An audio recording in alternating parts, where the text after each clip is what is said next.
Racist pastor shut the church doors on a black family, certain no one would notice, but Big Shaq was watching.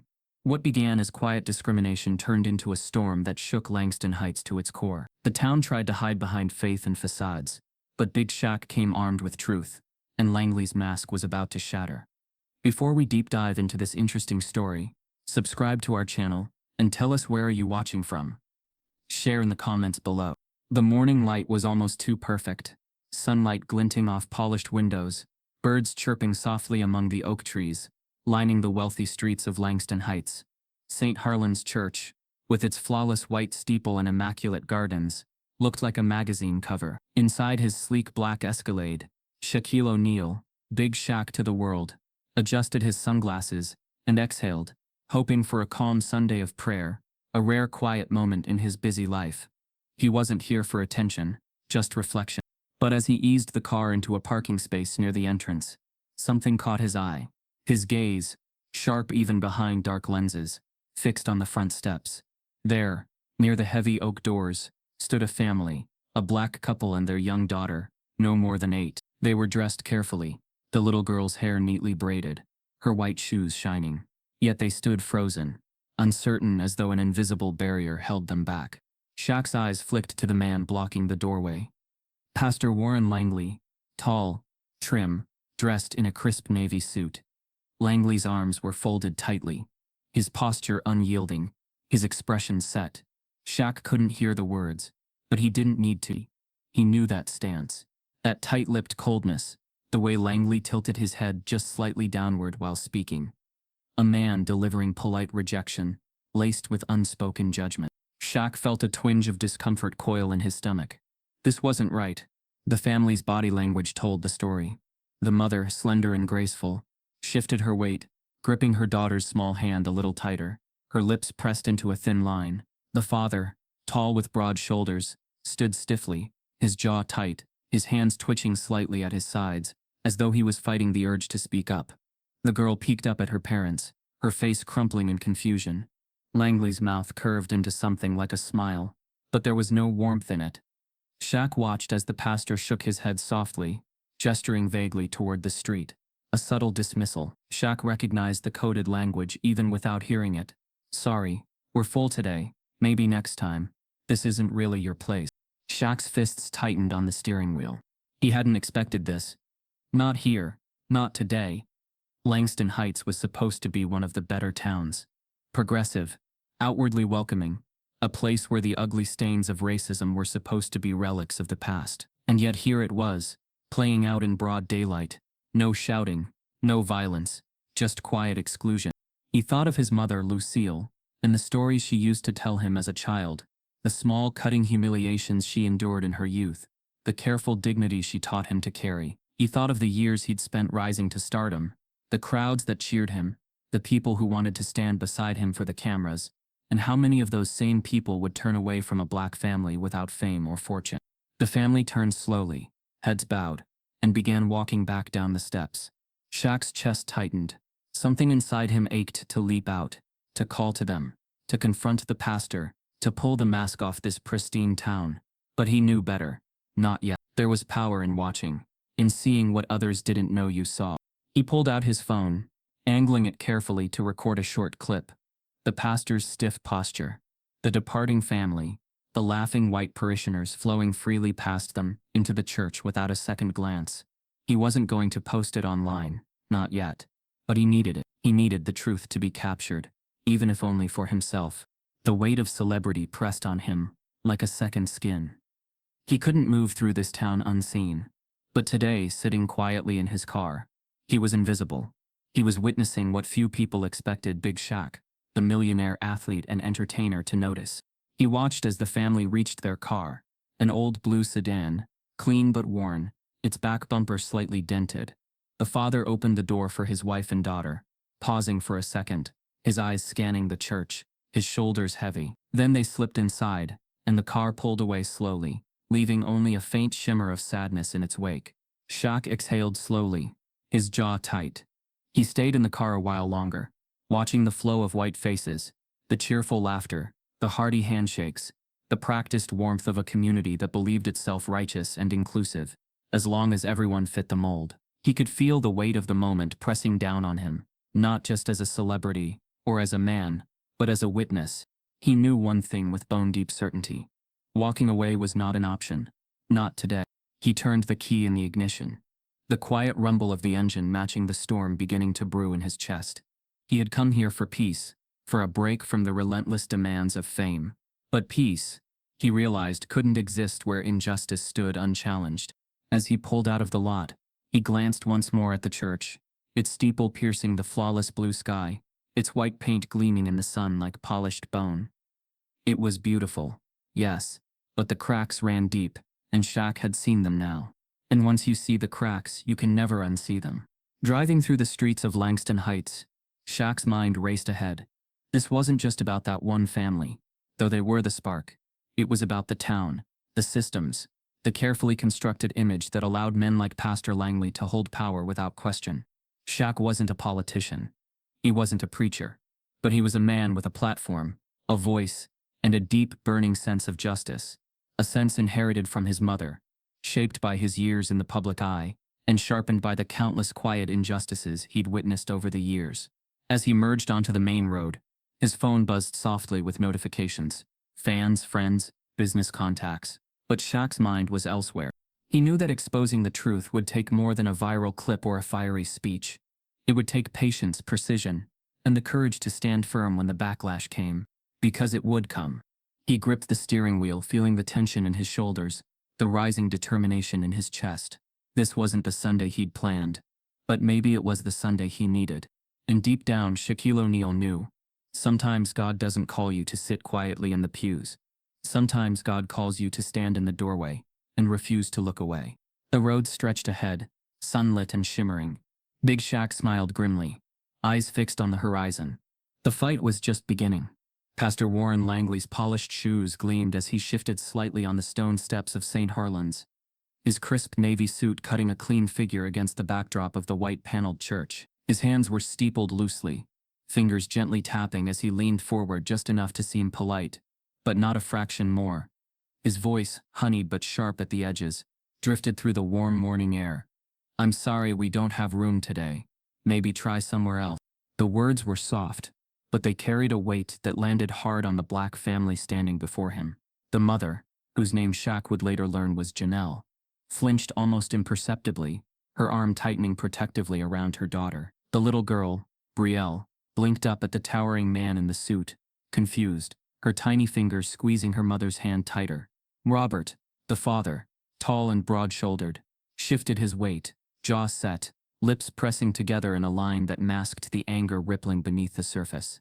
Shaq, still seated quietly in his Escalade, just across the lot, felt the heat rising in his chest. He clenched his fists loosely against the steering wheel, his massive frame tense but still. He wasn't supposed to be here to intervene. This was supposed to be his escape, his moment of peace, away from cameras, from headlines, from noise. But now the noise was inside him, a growing storm pressing against the walls of his chest. He watched as, behind Pastor Langley, the church doors swung wide, ushering in smiling white families dressed in pastel suits and floral dresses, their laughter carrying lightly on the spring breeze. Warm handshakes, polite nods, cheerful greetings filled the air, but only for some. For others, like the Sanders family, there was only the cold, polite wall of exclusion. Shaq's mind spun. Was this really 2025? How could a place like Langston Heights, polished, progressive, proud, be acting out a scene that looked like it belonged to 1955? He felt his mother's voice in his mind, clear as a bell. Lucille O'Neal had raised her son on the lessons of dignity, of knowing when to stand tall and when to hold your tongue, of recognizing injustice not only in violence, but in silence. He had always respected her wisdom, even when the world tried to tell him to stay in his lane, to just entertain, to smile for the cameras and move on. But this moment wasn't about fists. This wasn't a playground fight or a sports rivalry, or a celebrity feud. This was about truth. And truth, Shaq knew, had its own kind of power, one that didn't need swinging fists or raised voices to cut deep. He watched as Pastor Langley gave one final nod, lips curved in that thin, false smile that was all surface and no soul. He turned smoothly, his polished shoes clicking against the stone.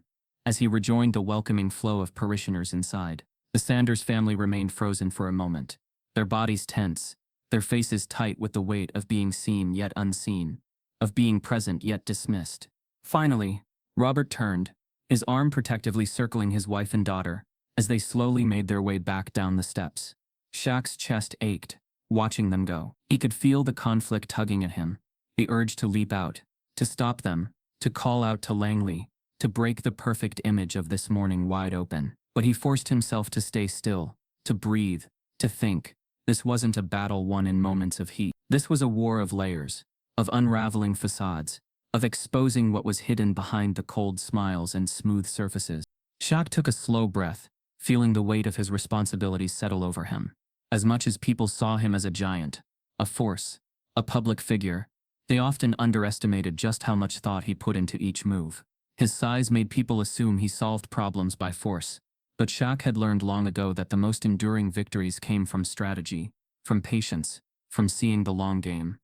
His eyes tracked the Sanders family as they reached their car, an older blue sedan with scuffed paint and a weary look that spoke of long miles and careful maintenance.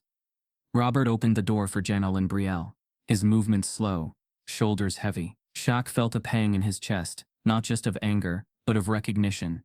He remembered what it felt like to want to protect your family from a world that didn't always see their worth. He remembered the long talks with Lucille about how to walk through spaces that weren't built for you, how to keep your head up even when the world tried to push you down.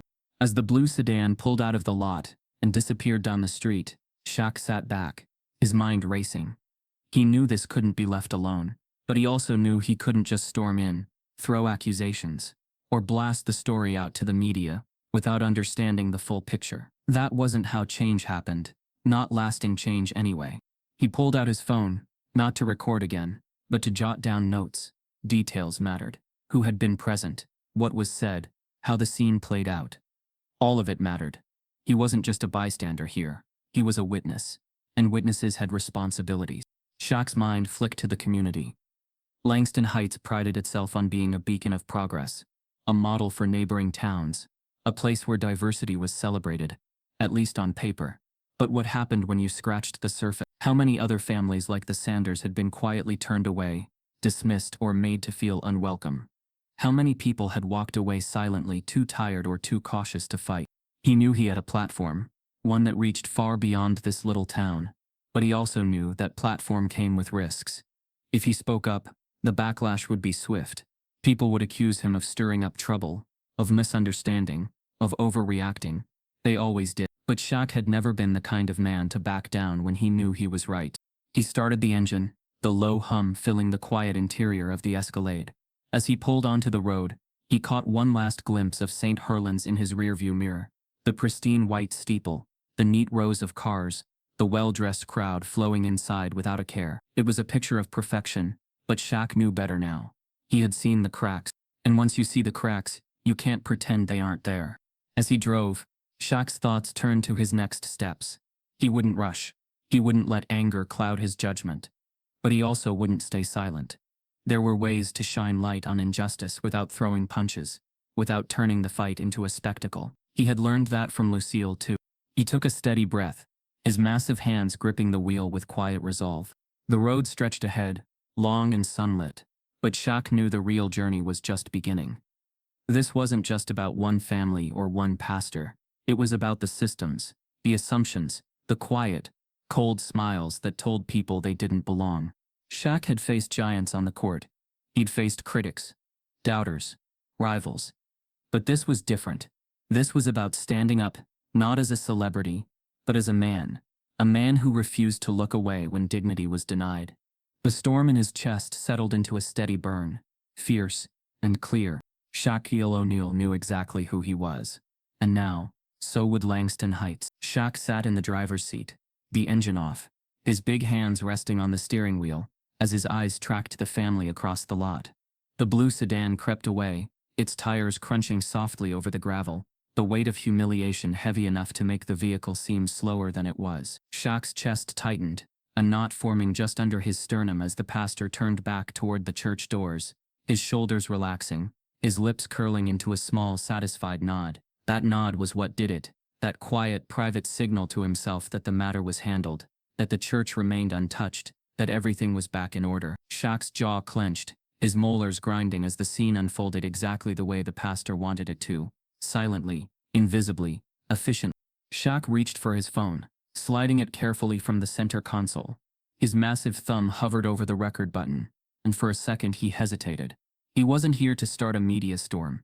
He hadn't come looking for headlines, but as his finger tapped the screen, the red light blinking on, he knew this wasn't about social media. This was for memory, for record, for truth.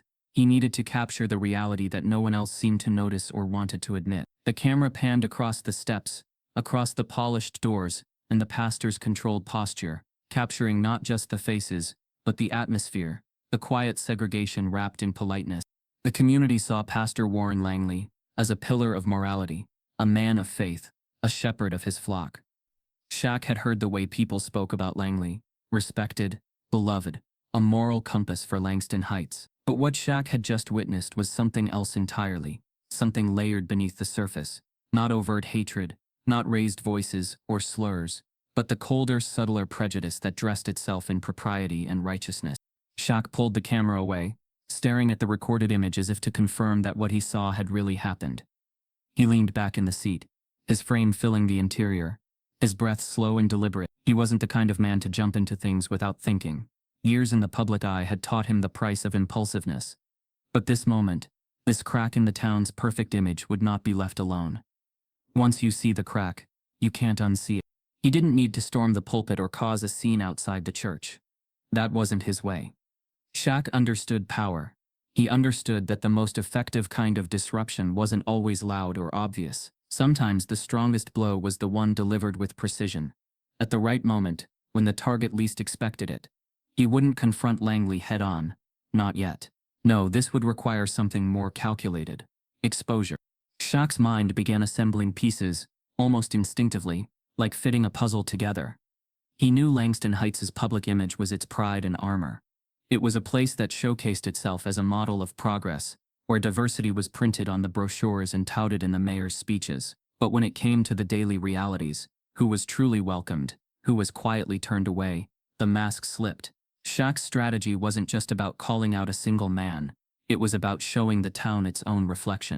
He thought back to the countless interviews he'd given over the years, the endless talk shows, the sports commentaries, the community events. People were drawn to his charisma, his humor, his size, but they often underestimated his mind. Shaq had spent his life navigating spaces where people wanted him for entertainment, but rarely for serious conversation. That was their mistake. Under the surface, he had always been studying people, reading between the lines, learning where the true levers of change were hidden. He started the engine, the Escalade humming to life, as he pulled slowly out of the lot, his eyes glancing once more in the rearview mirror.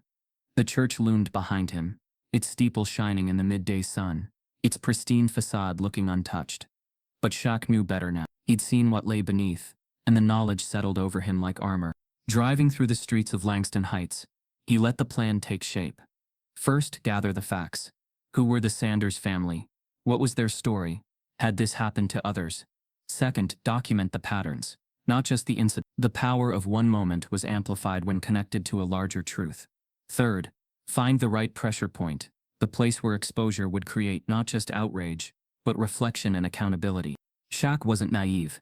He knew that some would say he was overreacting, that he had misunderstood, that he was turning a small issue into a public controversy. But he also knew that injustice always tries to minimize itself, to dress itself in reasonable tones, to deflect with phrases like, maybe it was just a misunderstanding, or you're reading too much into it. Shaq had been black in America long enough to recognize the script. His phone buzzed with a call, and he saw Lucille's name flash across the screen. He smiled faintly, his shoulders relaxing just a little, as he answered. Hey mama. Her voice came through warm, steady grounding. I felt something heavy on my heart this morning, baby. You all right?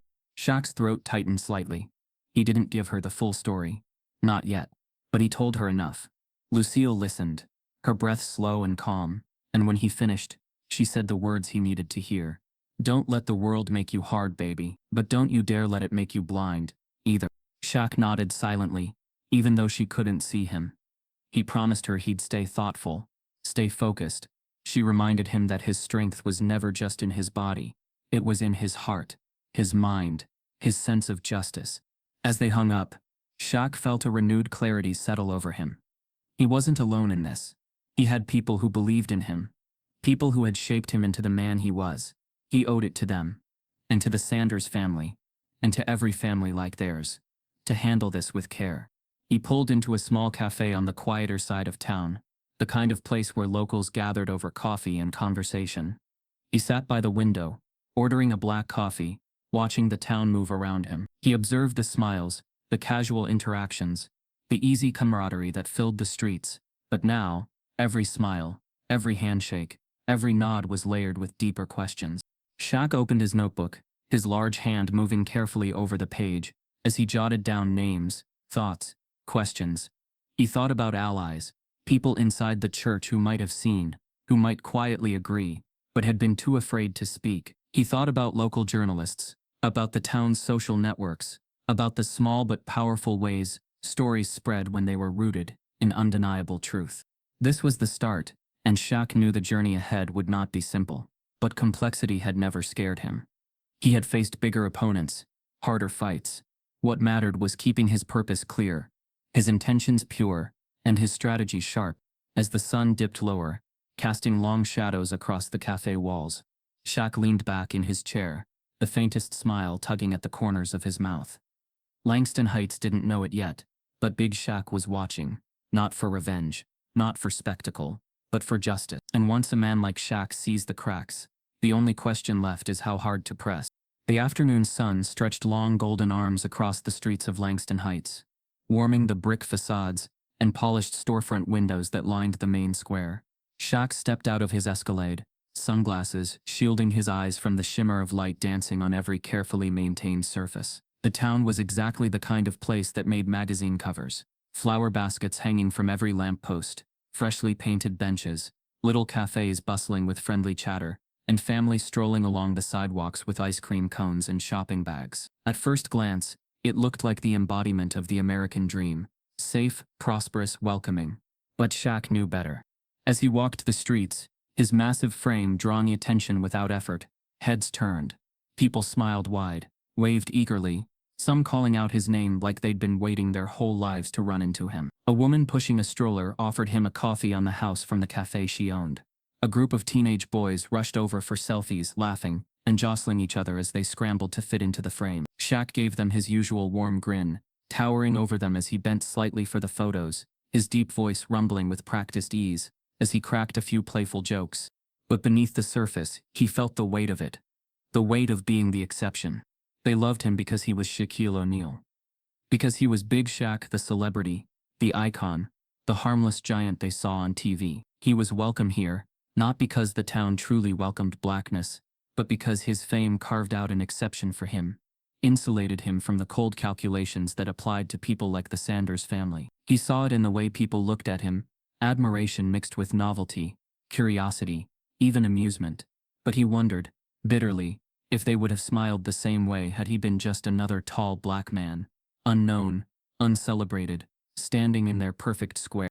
He strolled past boutiques and bakeries, nodding politely, eyes sharp, but soon his path led him farther from the center, toward the edges of town where the signs of neglect began to show.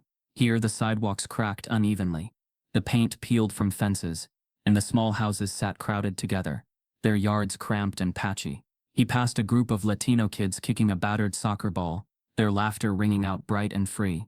But the street they played on was narrow and worn, lined with cars that had long since lost their shine. Shaq's chest tightened as memories stirred, memories of his own childhood, of neighborhoods where every dollar was stretched thin, where mothers like Lucille worked 2, sometimes 3 jobs to keep the lights on and the fridge stocked, where every small joy was earned with hard work and resilience. He remembered the feeling of standing outside places that seemed just out of reach, of watching the world's privileges pass by as if behind an invisible glass wall. The fire ignited in his gut, a slow, smoldering heat. This wasn't just about one church, one pastor, one family turned away at the door. This was about the system that let Langston Heights wear its wholesome values like a badge, all the while leaving entire pockets of its community in the shadows. It was about the carefully crafted image, the one the brochures flaunted, the one the mayor boasted about, the one tourists admired, and the deeper, harsher truth underneath. Shaq kept walking, observing, absorbing. He noticed the small grocery store on this side of town, its windows smudged, its produce shelves thin and tired compared to the lush, colorful farmers market back near the square. He saw the narrow community center with its fading sign, a stark contrast to the gleaming gymnasium attached to the main high school uptown. And he saw the people, the families, the workers, the elders sitting quietly on stoops, their faces tired, their smiles a little more guarded, their steps a little more burdened. Shaq's mind turned over everything he had seen that day, weaving the threads together. He wasn't naive enough to think one man could fix all of it, but he also wasn't foolish enough to believe it was just coincidence. Langston Heights had made deliberate choices over decades, choices about where money flowed, where opportunity lived, where doors opened, and where they stayed shut. He paused at the edge of a small playground, watching as a few children clambered over rusted swings and creaking seesaws. His phone buzzed softly in his pocket, texts, emails, notifications piling up, but he let them wait. Right now, this was more important. He crouched slightly, resting his elbows on his knees, letting the scene soak in. It was here, in places like this, that the truth lived. Not in the press releases, not in the public speeches, but in the cracked pavement, in the underfunded schools, in the quiet resignation of families told without words that they were second class. As the sun began to dip lower, casting the town in a warm amber glow, Shaq rose slowly, his broad shoulders squaring. He knew this wasn't just about calling out Pastor Langley. It was about pulling back the curtain on an entire town's self-deception. It was about forcing a reckoning, not with words but with undeniable evidence, with stories that demanded to be heard, with a truth so clear it couldn't be brushed aside. He pulled out his notebook, flipping it open as he walked. His massive hand gripped the pen, jotting down thoughts, questions, observations. Who on the church board might already know? Who in the town was quietly uncomfortable, but too scared to speak? Where were the voices that had been ignored for too long? He would need to listen, to learn, to build a case not just on outrage but on substance. As he made his way back toward the center of town, Shaq felt the shift inside him, the moment when frustration hardened into resolve. This wasn't going to be a passing moment of anger, a weekend story that faded by Monday. No, this was going to be a campaign, a challenge to the very heart of Langston Heights. The perfect facades, the golden image, the polished reputation, it was all built on selective vision, on choosing which stories to elevate and which to bury. Shaq had seen behind the mask now, and he wasn't going to let the town turn its gaze away. By the time he reached his car, the streets were lit with the soft glow of evening lights, families settling into dinners, shopkeepers closing up for the night. Shaq paused by the door, taking a slow, steadying breath. He looked around, memorizing the feel of the place, its beauty, its charm, its contradictions. He slipped into the driver's seat, engine rumbling softly beneath him, and pulled onto the road. Ahead, the path was uncertain, the obstacles many, but Shaq felt the fire burning steady in his chest. This wasn't just about stepping into the spotlight. This was about holding up a mirror and making sure the town saw exactly what stared back. Shaq sat inside the small local radio station, his large frame nearly dwarfing the guest chair as the microphone adjusted to reach his mouth. The host, a middle-aged man named Rick Danner with a salt and pepper beard and a local celebrity vibe, grinned eagerly, eyes gleaming at the chance to have Big Shaq in the studio. The interview began light, basketball memories, funny travel stories, a few laughs shared about old NBA rivalries, but as the segment drifted toward community topics, Shaq felt the air in the room shift. This was where he intended to plant the seeds. Without warning, he leaned slightly forward, voice lowering just a notch, letting a slow seriousness seep into his tone. You know, Rick, sometimes you walk into a place, a town that says all the right things, has all the right images, and you start noticing the small cracks, not the loud, obvious stuff. No fists, no screaming, just doors quietly closed to some, open wide for others. Smiles that look welcoming but carry conditions. You ever see that? Rick, caught a little off guard, offered a hesitant laugh, shifting in his chair. Well, sure, I mean, no place is perfect, right? Shaq didn't let the moment slip away. He pressed on softly, deliberately. Sometimes it's the imperfections people refuse to see that are the most dangerous. Not because they're too big, but because they're too easy to ignore. The phone lines lit up not long after. Listeners called in, some with support, praising Shaq for speaking up about inequality, others more defensive, their voices tinged with discomfort. "I don't know what you're talking about," one caller snapped, "but Langston Heights is one of the most inclusive towns around." Another caller, a soft-voiced woman, said carefully, "It's true, you know, there are places you just know you're not really wanted." Shaq stayed careful. He never mentioned Pastor Langley by name, never pointed fingers at St. Harlan's directly, but the undercurrent was there, undeniable, like an electric hum just beneath the surface. By the time the segment ended, whispers had already begun rippling through town. Was Shaq talking about Langston Heights? Was he calling out someone specific? Was this about race, about power, about the carefully guarded reputation the town had polished for decades? Shaq left the station with a slow, thoughtful stride, his breath steady, the corners of his mouth set in a firm line. He wasn't looking for a public explosion, not yet. He wanted the town to feel the discomfort, to squirm under its own questions, to wonder who was watching, who was listening, and what truths were about to come to light. Back at his rented house on the edge of town, Shaq sat on the back porch, phone in hand, the evening breeze brushing against his skin as he stared out over the quiet neighborhood. His thumb hovered over a number he'd been given earlier that day, a number that connected him directly to the Sanders family. Robert, Janelle, little Brielle, the family he'd watched walk away from the church, heads down, backs stiff, shoulders heavy. With a deep breath, Shaq dialed. The voice on the other end was cautious at first, the layers of hurt and suspicion clear even through the polite words. But as Shaq introduced himself, as he explained why he was calling, as he shared what he had seen and why he couldn't just let it go, something soft. Robert's voice became steadier, Janelle's interjections warmer, hesitant but touched by the sincerity they heard in Shaq's low, measured tone. He wasn't calling as Big Shaq the celebrity. He was calling as a man who had seen something wrong and refused to leave it in the shadows.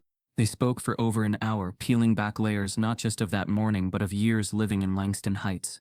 The small slights, the quiet exclusions, the times they'd been told they were reading too much into things, the slow erosion of trust in a town that painted itself as welcoming, while keeping certain families forever on the margins. Shaq listened more than he spoke, his massive frame bent slightly forward over the table, phone pressed close, brow furrowed in concentration. He promised them, before they hung up, that they would not be invisible. Not this time.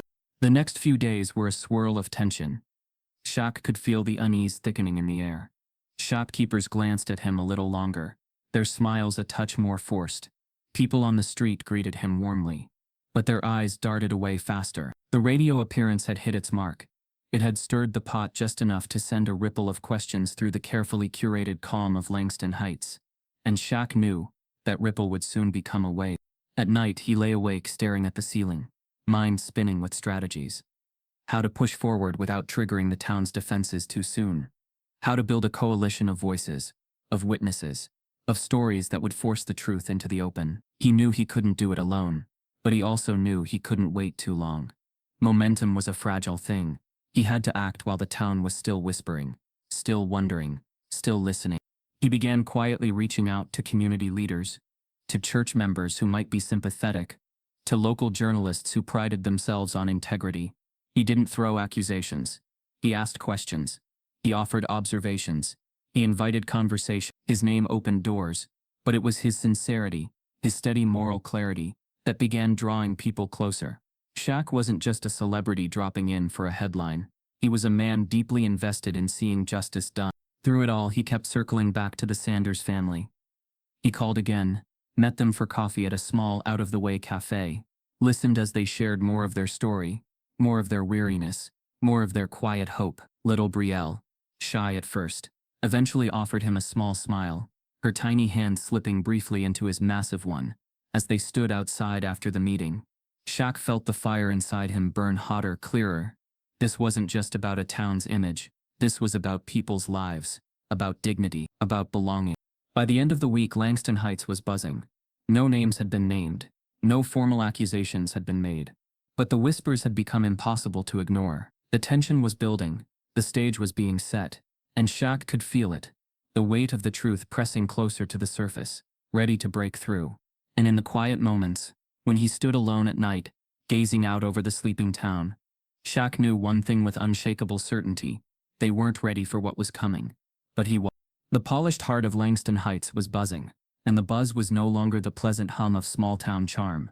It was sharper now, threaded with tension, a kind of anxious energy that rippled through coffee shops, church halls, and neighborhood sidewalks. People whispered over grocery carts and across front porches, heads tilted slightly, voices lowered as they speculated. Shaquille O'Neal's radio comments had cracked something open, and as with all cracks, once the line formed, it spread. Inside St. Harlan's Church, Pastor Warren Langley paced the length of the meeting room, his hands clasped tightly behind his back, his polished shoes clicking on the hardwood floor. The board of trustees sat stiffly around the long table, eyes flicking between one another, the weight of the moment hanging heavily in the air. Pastor Langley's voice was low, controlled, but there was an unmistakable strain in it. "We need to address these harmful rumors," he said slowly, enunciating every word as if controlling the pace would control the truth. "There are misunderstandings circulating in town, and it's our duty to make sure the church's reputation remains protected." Among the board, a young trustee named Caroline Hale sat with her brow furrowed, her fingers laced together in front of her. She had grown up in Langston Heights, attended this church all her life, and had always believed in its mission. But over the past few days, something had been gnawing at her memory, a faint nagging unease that refused to settle. She had been there the morning the Sanders family was turned away. She had seen the quick exchange at the church doors, the slight stiffening in Pastor Langley's shoulders, the polite but unmistakable dismissal. She hadn't thought much of it at the time, but now with Shaq's words echoing through the community, she began wondering what other moments she had overlooked. Caroline's voice was hesitant, but clear as she spoke. "Pastor, can I ask, has this happened before? Have there been other families who felt unwelcome?" Her question hung in the room like smoke, curling into every corner, impossible to ignore. Langley's eyes flicked to her, his smile tight, his tone smooth but edged. "Caroline, we've always welcomed everyone. You know that. But sometimes people misunderstand church customs, or they come on a day when we're unusually full. You can't control every impression." Caroline nodded slowly, but the knot in her stomach tightened. She could feel the conversation shifting, not toward reassurance, but toward evasion. Across town, Shaq was sitting at his desk, the screen of his laptop glowing softly. As he typed, his massive fingers moved with surprising delicacy over the keys, the words flowing steadily from his mind to the screen. He wasn't a professional writer, but he knew how to speak from the heart, and that was what mattered now. His essay was raw, honest and deeply personal, a reflection on dignity, on what it meant to belong, on the pain of watching doors close quietly on people who had done nothing but hope for welcome. He wrote about the Sanders family, without naming them, about the patterns he had observed in Langston Heights, about the broader struggle for inclusion that stretched far beyond one town or one church. When he finished, he leaned back, rereading the words slowly, letting the weight of them settle over him. Then, with a calm breath, he hit post. The response was immediate. The essay spread across social media like wildfire, shared by fans, community members, activists, and strangers who had never set foot in Langston Heights but recognized the truth in Shaq's words. Comments flooded in, stories from other towns, other churches, other moments when people had been turned away or made to feel less than, always wrapped in politeness, always delivered with a smile. Shaq watched the reactions pour in, feeling both humbled and energized. He hadn't planned to step into the role of activist, but now that he was here, he wasn't backing down. Back at St. Harlan's, Pastor Langley sat alone in his office, staring at his phone. The article pulled up on the screen. His jaw clenched slightly as he read, his fingers tapping restlessly on the desk. He had worked for years to build this church's reputation, to craft its image as a beacon of virtue and tradition. And now, a single man, a celebrity outsider no less, was threatening to unravel it all, with a few carefully chosen words. But it wasn't just Shaq's voice that concerned him. It was the way the town was responding. People were talking, questioning, examining things they had long accepted, without thought. And once people started looking closely, Langley knew it was only a matter of time before they saw what he had worked so hard to smooth over. In the days that followed, Caroline Hale became more restless. She began quietly pulling at loose threads, checking old visitor records, recalling past incidents she had shrugged off. She remembered a Latino couple who had stopped attending after just a few weeks, a biracial family who had seemed so eager at first but had quietly faded away, a series of small subtle exclusions she had never fully registered until now. With each memory, the knot in her stomach grew tighter.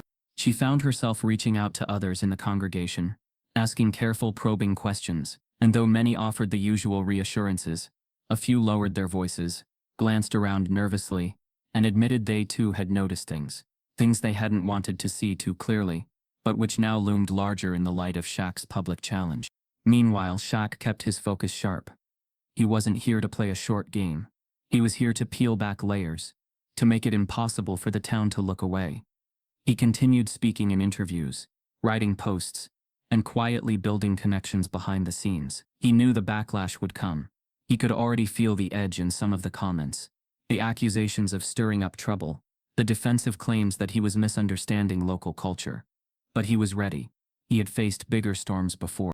One evening, as the sun slipped below the horizon, and the town settled into uneasy quiet, Shaq stood on the balcony of his rented house, looking out over Langston Heights. The streets were still beautiful, the town still gleaming in the fading light, but now he saw the cracks running through its perfect image more clearly than ever. He thought of the Sanders family, of Caroline Hale, of the quiet voices beginning to rise, and he felt a slow, determined smile spread across his face. This wasn't over, not by a long shot. The first headlines appeared on a crisp Thursday morning, the sun casting a sharp light across Langston Heights, as if determined to expose every crack and shadow. Pastor Langley speaks out. Outside agitators seek to divide our community. The bold letters stretched across the local paper's front page, and by midday the words were everywhere, on car radios, on news broadcasts, in cafe conversations. Pastor Warren Langley, the unshakable moral center of St. Harlan's Church, had gone public, and his message was clear. The town was under attack, not from within, but from the outside. Standing before reporters on the church steps, Langley wore the calm, polished look of a man who had rehearsed every word. His hands clasped loosely in front of him. His voice smooth and practiced, he said, "We have always been a community built on love, respect, and unity, but recently certain outside voices have sought to paint us as something we are not, to stir division where there has only been peace." Though Langley never mentioned Shaquille O'Neal by name, the implication hung in the air like a challenge. Shaq's words, his essay, his growing influence in town, all were branded as misguided and divisive, as though his calls for reflection were nothing more than dangerous agitation. Shaq sat in the quiet of his rented home, the headlines glowing on his phone screen, his broad shoulders tense. He had known this would come. He had known Langley wouldn't stay silent forever, but knowing it and facing it were two very different things. For the first time since stepping into this fight, Shaq felt the tremor of doubt ripple through him. Across town, the media was splitting. Some outlets long aligned with the church ran op-eds defending Langley, praising his years of leadership, dismissing Shaq's concerns as celebrity overreach. Others began digging, questioning Langley's past, re-examining old stories, interviewing residents who had long kept silent about exclusion and bias. The town buzzed with arguments, in shops, at dinner tables, on street corners. People took sides, some defending the pastor with fierce loyalty, others cautiously supporting Shaq, still others unsure what to believe. Shaq felt the weight of it pressing on him, the choice looming in his mind like a forked path. Should he push harder, risk alienating even more people, risk turning this into a public war, or should he step back, let the town's own tensions play out without his constant presence, trusting that the truth would surface on its own? Late one night, as he sat alone, elbows braced on the table, fingers laced tightly under his chin, his phone buzzed softly. He almost ignored it, but when he glanced at the screen and saw Mom, his heart gave a small, steadying jolt. Baby Lucille's voice came through, warm and steady, the grounding force that had carried him through every challenge of his life. "You can't let fear tell you who you are." Shaq closed his eyes, letting her words settle into the quiet space inside him. "Mama, I didn't come here to fight a war," he murmured, his deep voice low and tired. "I know that," Lucille said softly. "But sometimes the war comes to you. And when it does, you don't shrink, baby. You stand." For a long moment, neither of them spoke. Shaq could hear her breathing, steady and sure, the same rhythm that had calmed him through scraped knees and heartbreaks, through the pressures of fame, through the doubts that had always lurked just behind his confidence. "Thank you, Mama," he whispered. The next morning, Shaq rose with a sense of clarity burning through the haze of uncertainty. He wasn't going to let this become a shouting match of accusations and defenses. He wasn't going to play the pastor's game of public statements and thinly veiled attacks. No, he was going to create a space for truth, a space where the community could confront itself, face its own fractures, and decide what kind of town it wanted to be. By noon, flyers went up across Langston Heights. Community meeting, open to all. The location was set, the town hall, neutral ground, large enough to hold a crowd, with doors wide open. Shaq signed his name at the bottom, making it clear he was behind the invitation.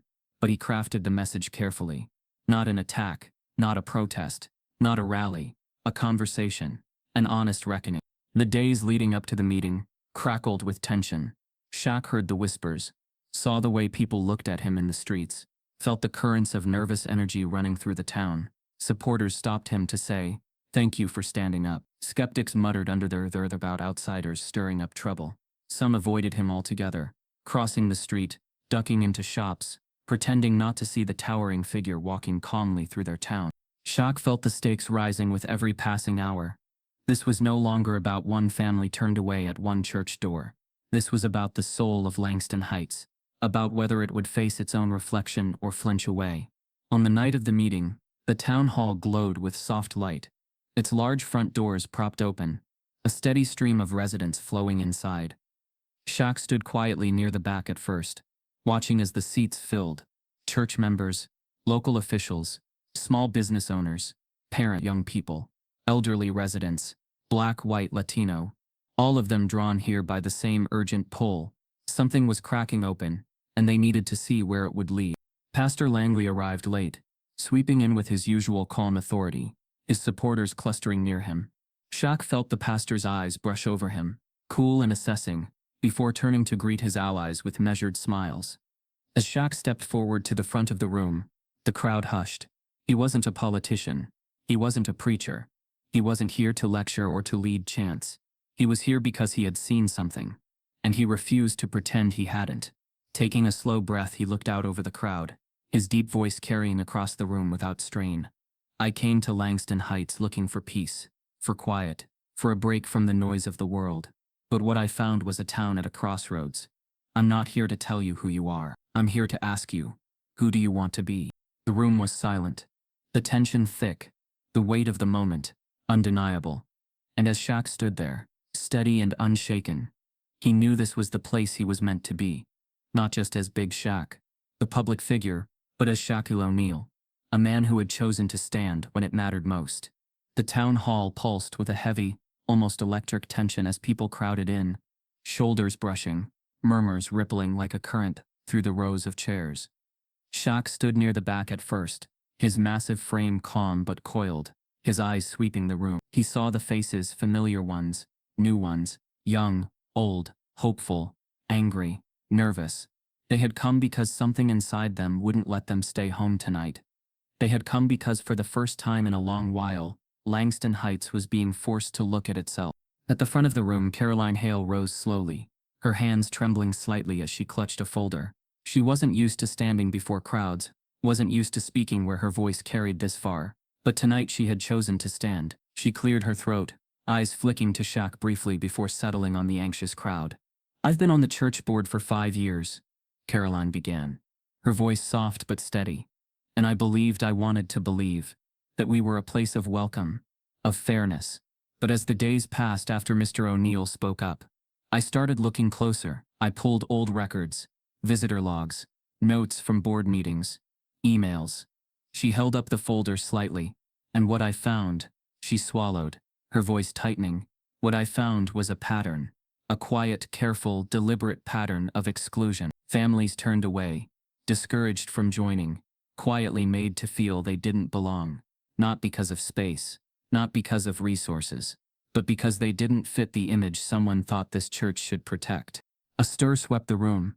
People leaned forward, some exchanging worried glances, others nodding faintly, lips pressed together.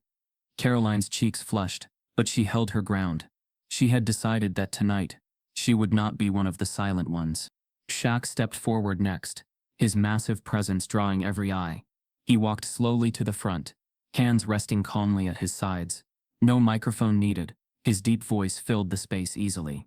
"I didn't come here to pick a fight," he began, his tone low. measured, his eyes scanning the crowd. I came here because I saw something that wasn't right, and I couldn't pretend I hadn't seen it. I came here because I believe you can't claim to be a strong community if you're willing to look away when part of your family is hurting. He let the words sink in, watching the ripple pass through the room. He saw the Sanders family seated near the middle, their hands clasped tightly, eyes wide but grateful. He saw Caroline, standing quietly to the side, her shoulders shaking faintly from the release of her courage. And he saw Pastor Warren Langley, seated rigidly in the front row, his jaw tight, his fingers tapping impatiently on the armrest. When Langley rose, it was like a shift in the weather, a sudden coldness sweeping through the room. He stepped forward, shoulders squared, voice booming with a practiced authority that had carried him through decades of sermons, of public addresses, of leadership. "We are a church built on tradition," Langley thundered, eyes sweeping the room. "On faith, on protecting the flock from forces that would tear it apart. Outside voices come here, stirring division, questioning values they don't understand. But I stand before you as a man who has given his life to this town, to this community, to this church. And I tell you now, we will not be bullied into abandoning what we know to be true." For a moment the room hung in silence, the weight of his words pressing down. But then, softly at first, something began to shift. A woman near the side raised her hand. Her name was Susan Greer, a longtime resident, soft-spoken, rarely involved in public matters. Her voice shook slightly as she stood. "Pastor, I remember when my sister-in-law tried to come here with her family. They're mixed race, and she told me how unwelcome she felt. I told her maybe she was imagining it. But maybe she wasn't." A few seats over, a man stood, Thomas Ellison, an older black man who had lived in Langston Heights for over 30 years. His voice was firm. "I came here once, back when my kids were little. We weren't greeted. We weren't invited back. I never said anything, because, well, you just learn to let some things go. But I remember." Another voice rose, then another, each one small, hesitant at first, but together weaving a chorus of stories that filled the room with a raw, undeniable truth. People who had been ignored, who had been turned away, who had been quietly shut out without anyone ever raising their voice or slamming a door. It hadn't been loud, but it had been real. Shaq stood quietly at the front, his hands clasped in front of him, heart pounding not from fear but from the intensity of the moment. This was it. This was the reckoning. Not a brawl, not a protest, but a collective breaking of silence. Pastor Langley's face tightened, the polished mask beginning to crack. He raised his hands slightly, his voice urgent. "You're misunderstanding, you're twisting isolated moments, turning them into something they're not. We've always been about unity. About—" But his voice wavered. His eyes darted across the room, and for the first time he seemed to sense that the ground beneath him was no longer solid. Caroline Hale lifted her chin, stepping closer. "Pastor, it's not just one moment. It's a pattern, and you can't call it unity when it's built on exclusion." Langley's mouth opened, opened again, but the thunder was gone. His authority, long unquestioned, now stood naked under the weight of so many small truths piling together into something undeniable. The room crackled with tension, the air thick with the power of revelation. People sat forward in their seats, breaths held, waiting to see what would happen next. Shaq drew a slow breath, feeling the enormity of the moment. He knew this wasn't the end, not by far. But it was the break, the fracture, the shattering of the mask that had hidden the truth for so long. Tonight the town had spoken, and Langley's voice, once so loud, so dominant, had cracked under the weight of the people he had long overlooked. The sun rose over Langston Heights, on a town forever changed. Headlines rippled through the local papers and online feeds. Pastor Langley resigns under pressure. St. Harlan's faces reckoning. Community calls for inclusion, not division. For the first time in decades, the man who had towered over the church and shaped its every corner was gone. Not with a defiant speech, not with applause, but quietly, slipping away under the heavy weight of public truth. His resignation letter, shared with the board, was thinly worded, citing personal reasons and a desire not to distract the congregation, but everyone knew the real story. Shaq watched from a distance as news trucks packed up their cables. Journalists moved on, and the town began sifting through the aftermath. He didn't crave the spotlight. He hadn't come to Langston Heights to make headlines or pose for cameras. His eyes now were fixed on something far more important. What came next? The Sanders family, cautiously, tentatively, was invited back to St. Harlan's the following Sunday.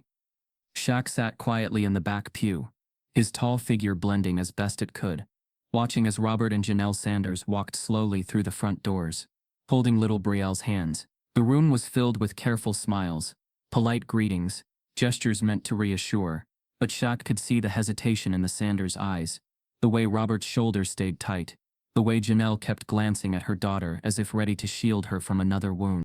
Trust, Shaq knew, took time. A welcome wasn't a single act. It was 1,000 small choices, made again and again, over weeks, months, years.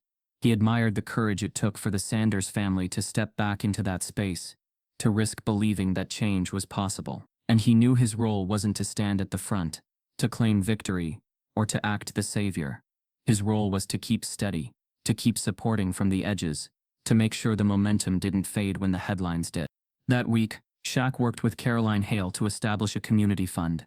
A tangible effort, not just words, to support diversity and inclusion initiatives across Langston Heights. The fund would provide grants for youth programs, educational workshops, cultural exchanges, and scholarships, all designed to open doors that had too often stayed closed. Caroline, once a quiet board member overshadowed by stronger voices, emerged as a local hero, her determination and humility winning over even those who had been skeptical at first. She knew, as Shaq did, that structural change didn't come from speeches alone. It came from systems, from policies, from the slow, careful work of rewriting how a community operated. Shaq attended the meetings, offered his support, used his name and resources where they mattered, but he was careful to keep the focus on the town itself. This wasn't about one man changing everything. It was about a community learning to face its own reflection and deciding who it wanted to become. There were moments of pushback. Of course, not everyone was ready to embrace the new direction. Some congregants left St. Harlan's quietly, muttering about tradition, and feeling betrayed. Some businesses grumbled about the controversy tarnishing the town's reputation, but Shaq understood that change always came with discomfort.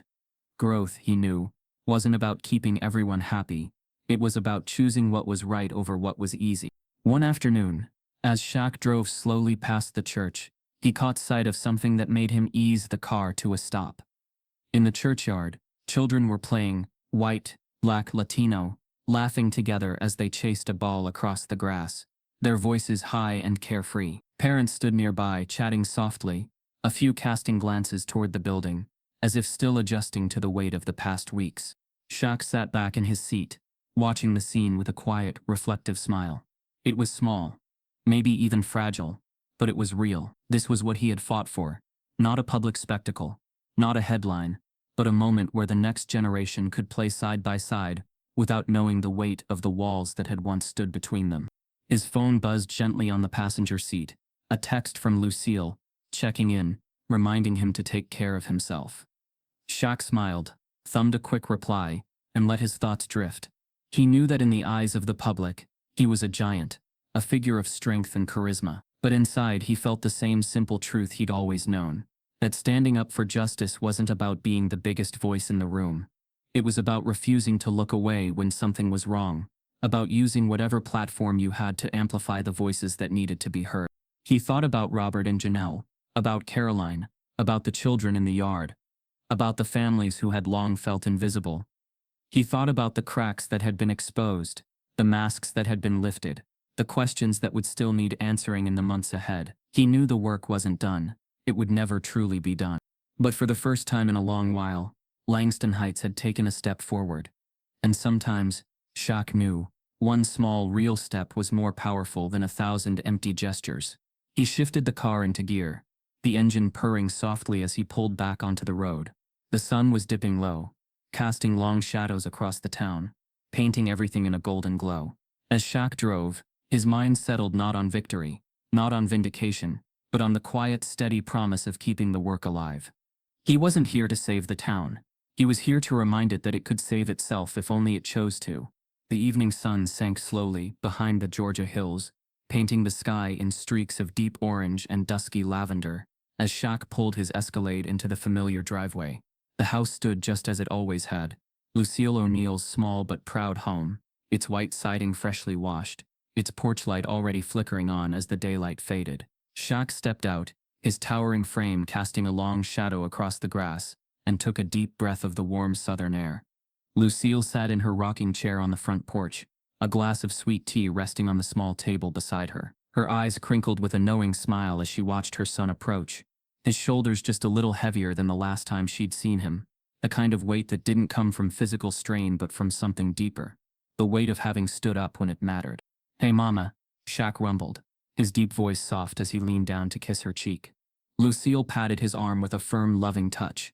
"Baby, you're a sight for sore eyes. Come sit with me before the mosquitoes carry us both away." Shaq chuckled quietly and settled himself onto the porch steps, his long legs stretching out, his eyes fixed on the horizon, as the last sliver of sun disappeared. For a while they sat in companionable silence, the sounds of crickets and distant laughter from neighboring houses filling the warm air. Finally, Lucille spoke, her voice gentle. "Tell me everything, baby. I want to hear it all."